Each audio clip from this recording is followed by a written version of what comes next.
Hello and welcome to Sounding Board, a television production of Sara International of Novato. My name is Madeline Peters, and I'm very happy to have as my guest here Sara Jones, who's the director of the Marin County Free Library.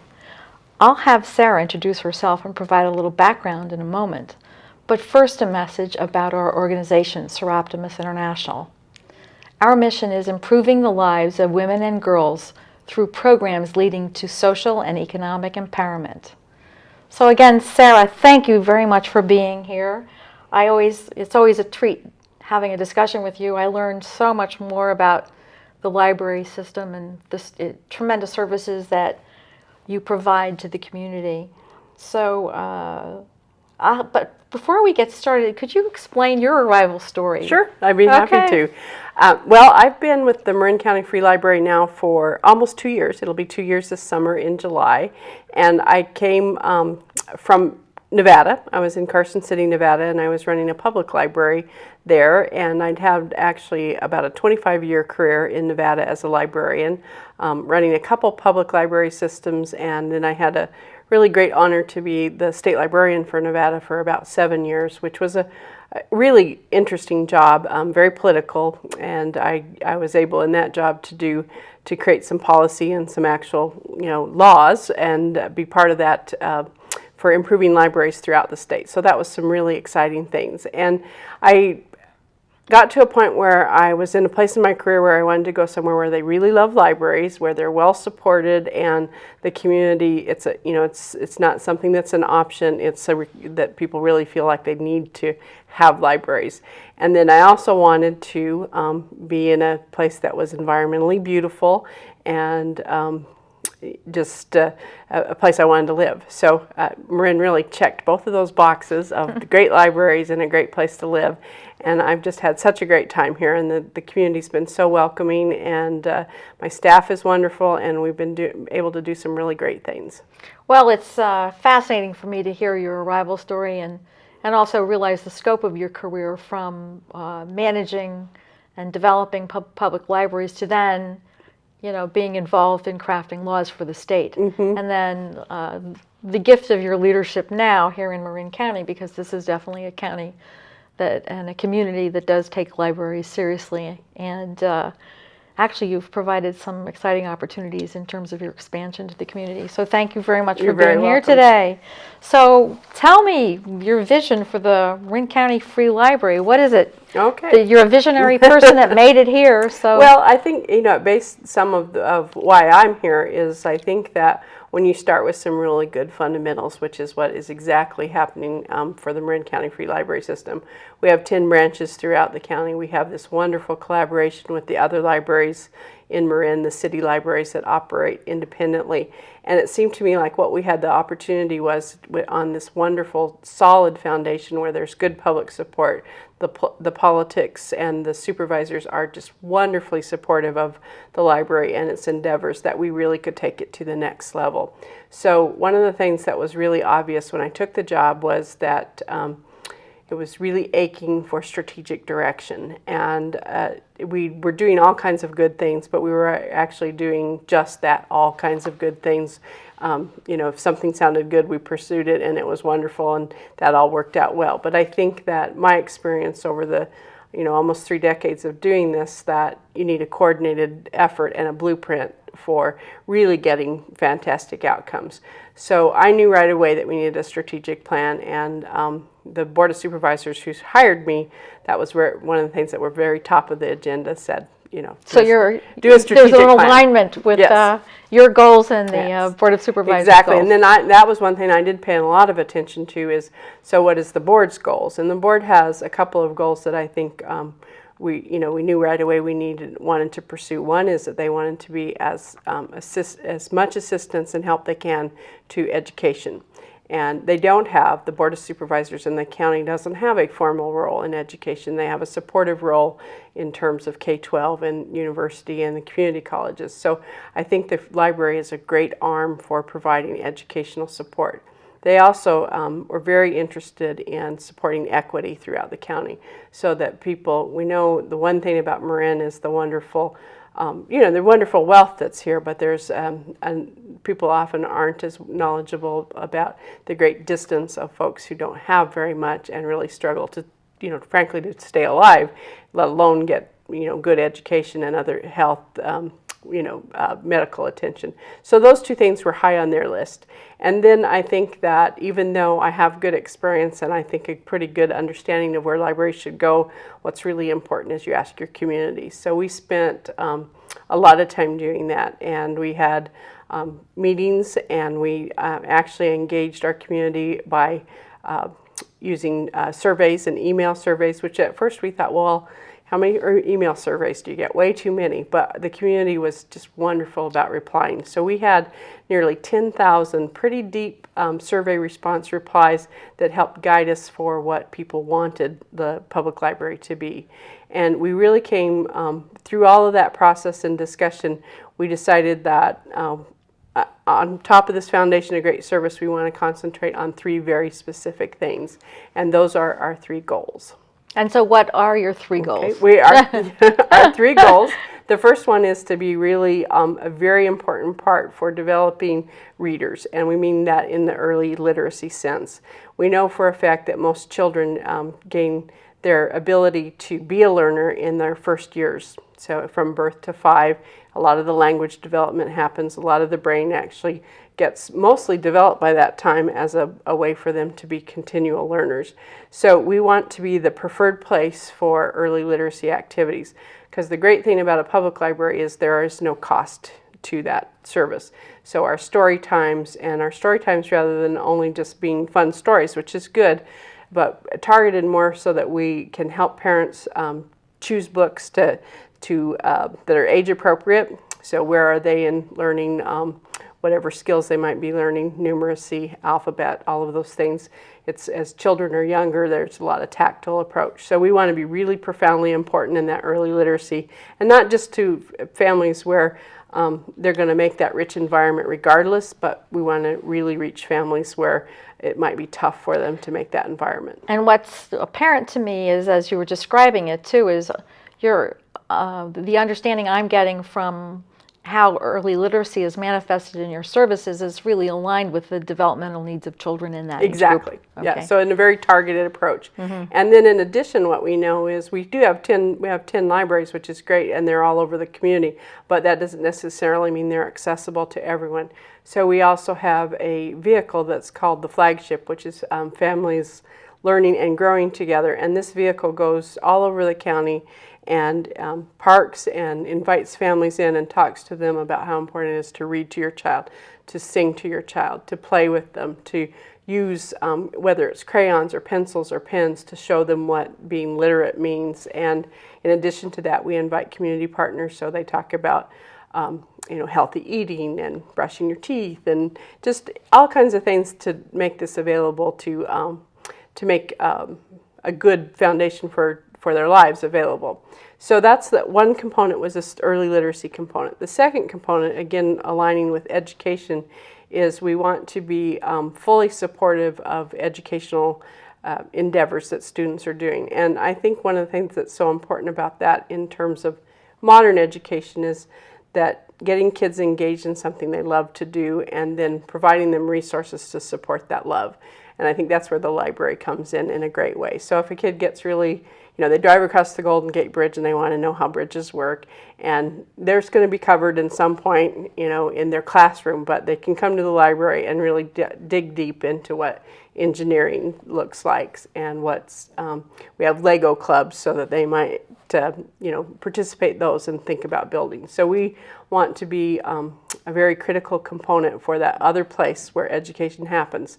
Because kids are just in school till about, 2, 3 o'clock. And then from 3 to 10, they're doing all kinds of things. And some of them can be very useful and some of them maybe not so much. So we want to fill that space with what they already want to do and give them support through materials, through technology, through programs, through creative activities. So what I see you're doing is, I see the sort of the balance in terms of, you've got the educational system, the educational component, and you have the community, and you have the library. And so just from what you've said thus far, I see you supporting definitely the educational component, the community, but also really very, very targeted support for particular ages and interest levels as well. And one of the things that we know is a critical component to that is that the library is available to them. And so we are starting, one of the actual goals of that strategic plan is to get a library card in every child's hand. And so we're starting that with some pilot school districts. And of course, every child can have a library card. Every child does not have a library card. So our goal is to get a library card in every student's hand.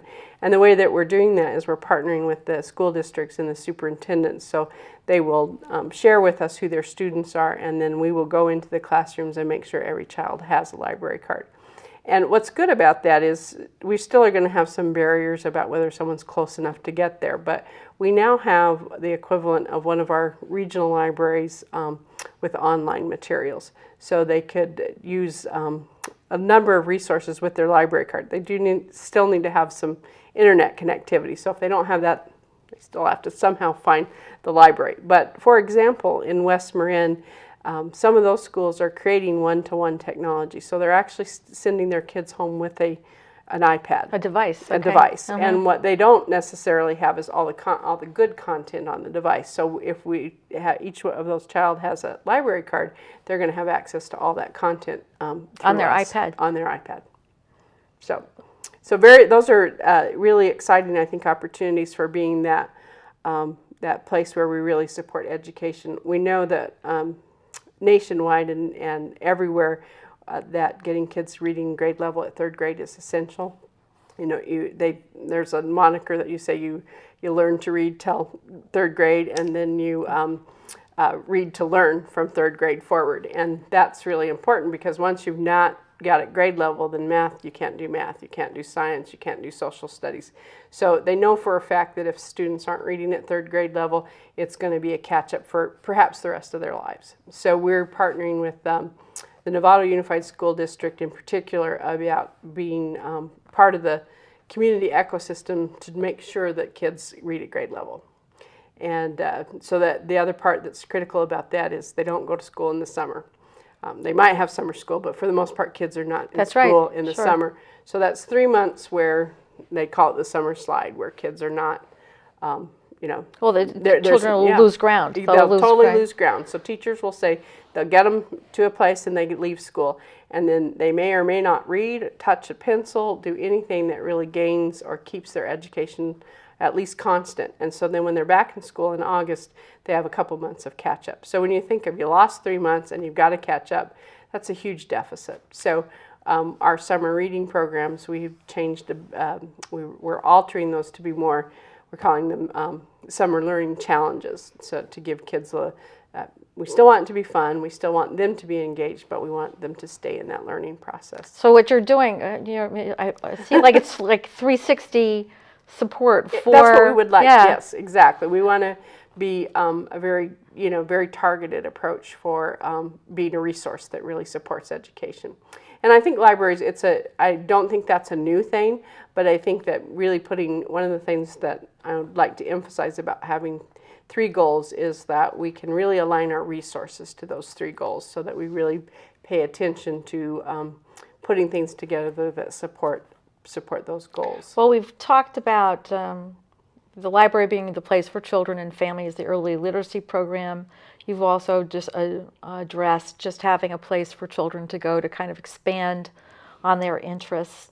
There's another point. There is. Yeah, our third goal. I want to see what our third goal is what you say about this, which I find fascinating. Yeah, our third goal is really being a positive. We call it being a positive place for mobile and digital literacy. And what we mean by that is when you walk in a library, we want to have really high Wi-Fi speeds. Because what we're finding is we do have connected computers, desktops, but we've all noticed the world that for a lot of people, the computer is their phone or an iPad or a device that's not the big computer device anymore. So a fundamental goal is to make sure that if you walk in the library, the connectivity speeds are good. There's enough 50 or 60 or 70 people can all be on at once. So we have a real targeted effort to make sure that that platform is available. So there are no dead spots. Then, Exactly. you know, no one's going to Exactly. all of a sudden lose connection. But we want to take that more, I think that the secondary part of that is that people are in all different kinds of places with their, what you want to call either mobile or digital literacy. They might really know how to use their cell phone and they might not know how to use it at all. We have a lot of resources, books and books on, that you can listen to, and we have a great resource that one of the persons in the studio asked me about, lynda.com, which is a resource that lets you learn almost any digital technology you can think of. But sometimes people don't even know where to start. So part of our goal is to be really friendly for, they come in at Christmas and say, my granddaughter gave me this device, I don't even know how to turn it on. So we will start from that place of, well, let's show you how to turn it on, let's show you how to download things, let's show you how to organize things. Our library, you can operate almost everything that we need to do from our webpage with an application on your phone. Wow. You can look for books, you can put books on hold, you can find out what our events are, and you can all do that from a mobile app. My understanding too is you can also learn a foreign language. You can. Yeah. Can you address that? Yeah, a little bit? That's fascinating. We have another resource called Mango Languages, and it's again friendly to all kinds of devices. And what's great about it is you can start learning and then go do whatever you need to do, come back, and it will help refresh where you were in the learning spot and then keep moving you forward. It's kind of one thing that we think is really great about that it's a fun company. So when they're doing that Talk Like a Pirate Day, which I think it's, so they actually have a little set to teach you how to talk like a pirate. But we have just this huge amount of resources that I think not everyone knows about. So providing that platform and then being much more targeted in helping people use those resources is that third goal. Mobile devices, digital literacy, ebooks. Yes. Can you talk a little bit, because one of the things that the last time we spoke is just even understanding the scope of the holdings, the digital holdings. And we've come a long way since we talked, which I think is probably approximately about a year ago. So we have actually, one of the efforts that we've made is we now own as many titles in an e-resource as we would at one of our larger branches. So it's in the neighborhood of 55 or 60,000 titles are available in an e-resource. And we're not talking like journal articles or magazine articles. We're talking regular books. So that means that's you could visit Fairfax, you could visit Civic Center, you could visit Corte Madera or Nevada, or you could go online and have pretty much an equal amount of things available. And they're easier to buy. They're not still perfect for libraries to buy, but they are easier to buy. They are easier to use. It used to be, if there's people who've been in this downloading ebooks for a number of years, 3-4 years ago, it was a nightmare. You had to just have a certain reader. Yeah, you needed a whole. It was exactly. Yes, it was a nightmare. I've been there. It's incredibly easier now. One of the products that we have called Overdrive is really, once you do it, it's on your device.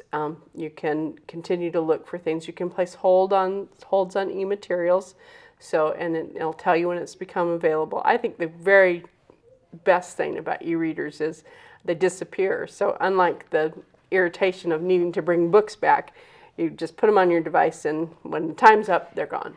So can you explain that's because when you buy licenses, when you buy the ebooks and things like that, it's not as though people download a book and they have it on their device forever. No. Could you just speak to that a little bit? Basically, so what's happening is when you download the material, you're also downloading code, which tells the device that this is available on this device until this time, and then the code itself, removes the material.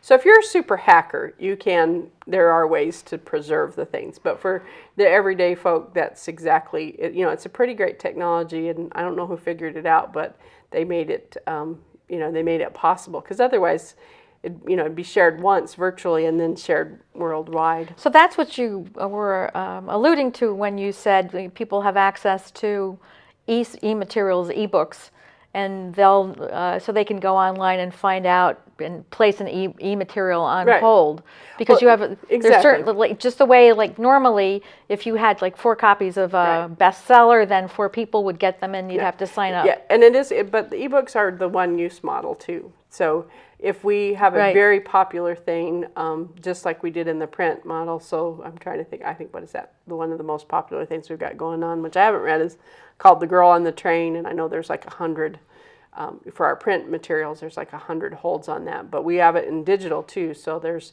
not as many people don't know about digital, so if you do want to read things and you are reading in the digital format, your hold list will be shorter in the digital format. So, but same thing, you check it out. One thing that you can do with digital, which is a good thing, you can check it back in. So if you've read something and you don't want it anymore, you can proactively give it back so someone else can have it. But if you don't do that, you get it for the length of the duration of the checkout, and then it disappears, and then it becomes available for the next patron. So I can see your discussion really is targeted just being the preferred place for children and families, and you mentioned caregivers too when we spoke earlier. So can you speak to that demographic? I can, because I think we mean that in a variety of ways. We do know that there are many children that are both parents are working. So, in some cases it might be a nanny that brings a child to story times in those environments, make sure books are checked out. But we also mean caregivers in the sense that we want to do a much more targeted approach to preschools and places where there might be a good-sized group of children with their caregivers, and I think we can do a variety of things for them. Just provide materials, support for early literacy activities. Sometimes preschools don't necessarily have someone really well-versed in early childhood, so really talking to them about this whole notion of reading and singing and playing and being very verbal with a child to help them develop. So we don't want to leave caregivers out because I think it's an important component. And I think it goes back to what I like to think about is that whole takes a community. It's an ecosystem, and everyone needs to be part of kids learning and growing and being productive citizens, and I think that means absolutely everyone. Well, just in terms of the things that you've talked about, I see you targeting specific groups of people and specific services, sort of like but it's more than just checking out books. Exactly. It's like what I understand from our discussion too is that you have this training, but then not training in a kind of like a simple kind of boring fashion, but building professional knowledge, like building, as you talked about, caregivers and building their knowledge of literacy so that they could then provide literacy activities for the people who are in their group. You've also talked about like a variety of things in this whole digital literacy and mobile devices and ebooks. What I'd like to do is we've talked about a lot of things. What are a couple of things that you want to kind of hit home to our audience? Well, I think I would like to hit home for the audience that, back to where I started, is that we are so blessed to have such a wonderful library system with a great foundation. And at the end of the day, the bread and butter still is books, and we still circulate your basic traditional books in the neighborhood of 2 million a year. So it's a very substantial part of our business. But I think what I would like the listeners to hear from me is that we want to be more connected to the community. We want to be more engaged with what the community sees as its aspirations and goals, and really try to move the needle towards those. And universally, when we asked our community, there's deep caring for children and education and this equal opportunity idea. So I think that comforted that the things they need from the library will be there, and that we will be a great partner in making Marin a better place. Well, we're certainly grateful to have you heading the library services for the County of Marin. I just see that when you talked about taking libraries to the next level, certainly in the different things that you've outlined, more than just the bullet points of preferred place for children, families, and caregivers, targeting support for children ages 6 to 18, and the whole digital environment. It's not just providing those services, it's building the support structure in the community so that so people can really embrace them. You've almost taken on like a training or a leadership component for the community.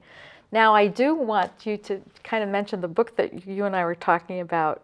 What was it? Sure. Yeah. Yeah, I mentioned to you that I read a book called The End of College, and it's, so I imagine it's a very controversial book, but it's really talking about how, the way that we are choosing and have chosen to educate in post-secondary, it has some limitations in the 21st century world. It also has enormous opportunities, because one of the things that the writer advocates for is, we've had a focus of educating Americans and American students, and there's a global community waiting to be educated. So his premise is that the institutions of higher learning that look at that global community, and the MITs that are willing to let their best classes be taken by the world and not just the few that can get into MIT, that will change the whole dynamic. And it resonated with me, but I think what's important goes back to what I talked about before, is I think people are still important, and I think librarians are really important because we'll help navigate. I think the idea that some 18-year-old's going to figure out how to educate themselves through the internet is a fairly scary proposition. Yeah. So you'd like to have some I think we some still need control some and guidance. So, but I'd highly recommend it. It's very thought-provoking. It certainly shakes some of the foundation of our education and our some thinking. Of those principles. Yeah. Well, Sara, I want to thank you very much for taking the time to be here, and I hope we can schedule more opportunities. Okay. I'd like to thank the Seroptimus International of Novato crew members. I'd like to thank Leon Johnson, who is our engineer, our studio engineer, and also the Buck Institute for Research on Aging for providing us with the location, a television studio, to record our programs. My name is Madeline Peters. My guest here is Sara Jones, and our talk has been on the Marin County Free Library. Thank you very much.